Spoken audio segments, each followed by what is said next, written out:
তাকে একদিন আনবো হিপ হপে, কর্পোরেট তার জন্য শোনাবো হিপ হপ, বোঝাবো হিপ হপের ভাষা।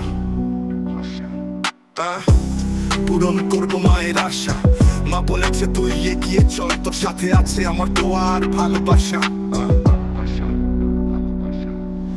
বাবাকেও ভালোবাসি, কিন্তু বলা হয়নি বাবা ও আমাকে ভালোবাসে, সেটাও আমি জানি।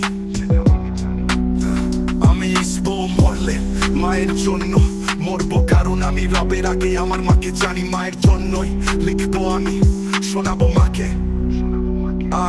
আর বাবার জন্য লিখতে গেলে আমার হাত কাঁপে, চোখে জল আসে, বুক ভরা কষ্ট নিয়ে বাবাকে নিয়ে লিখতে গিয়ে কেন জানি আমার হাত কাঁপে। তাদের জন্য বেঁচে আছি আমি, কিন্তু তাদের জানতে দিইনি।